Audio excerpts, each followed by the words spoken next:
3500 சதுர அடி வரை கட்டிடங்களுக்கு இனி அனுமதி தேவையில்லை. அமைச்சர் முத்துசாமி அறிவிப்பு.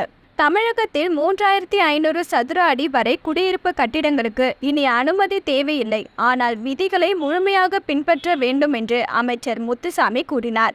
சட்டசபையில் வீட்டு வசதி மற்றும் நகர்ப்புற வளர்ச்சித்துறையின் மானிய கோரிக்கையின் போது அமைச்சர் முத்துசாமி பேசியதாவது: தமிழகத்தில் பொதுமக்கள் எளிதாக பயனடையும் வகையில் 2500 சதுர அடி நிலத்தில் 3500 சதுர அடி வரை கட்டப்படும் குடியிருப்பு கட்டிடங்களுக்கு இனி கட்டிட அனுமதி பெற தேவையில்லை என்று ஏற்கனவே முதலமைச்சர் அறிவித்துள்ளார்.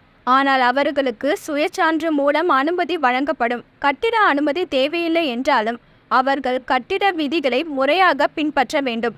அதேபோல 750 சதுர மீட்டருக்குள் கட்டப்படும் கட்டிடங்கள் 8 சமையலறைக்கு இருந்தால் அவர்களுக்கு கட்டிட நிறைவு சான்றிதழ் தேவையில்லை என்று சொல்லப்பட்டுள்ளது.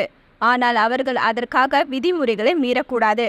கட்டிட விதிமுறைகளை பின்பற்ற வேண்டும். இவ்வாறு அவர் கூறினார். மேலும் அமைச்சர் பேசுகையில் அந்த துறையின் அறிவிப்புகளை வெளியிட்டார். அதில் உள்ள முக்கிய அம்சங்கள்: நகர் ஓரமைப்பு இயக்கம் மற்றும் நகர்ப்புற வளர்ச்சி குழுமங்கள் பொதுமக்களுக்கு எளிதான சேவைகள் வழங்க தொலைநோக்கு செயல் திட்டம் உருவாக்கப்படும்.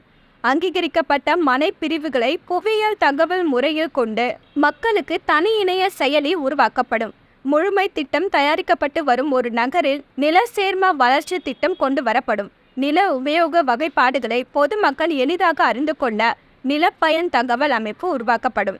300 சதுர மீட்டருக்குள் கட்டிட பரப்பளவு கொண்ட 14 மீட்டர் உயரத்துக்குள் உள்ள அனைத்து வணிக கட்டிடங்களுக்கும் கட்டிட முடிவு சான்றிதழ் பெறுவதில் இருந்து விலக்கு அளிக்கப்படும். வீட்டு வசதி வாரியத்தால் ஈரோட்டில் 108 அடுக்குமாடி குடியிருப்புகள் கட்டப்படும். திருவண்ணாமலை மற்றும் மதுரையில் 2 பெட்ரோல் விற்பனை நிலையங்கள் அமைக்கப்படும். சென்னையில் புதிய வாகன நிறுத்த கொள்கை உருவாக்கப்படும். இவ்வாறு திட்டங்கள் அறிவிக்கப்பட்டன.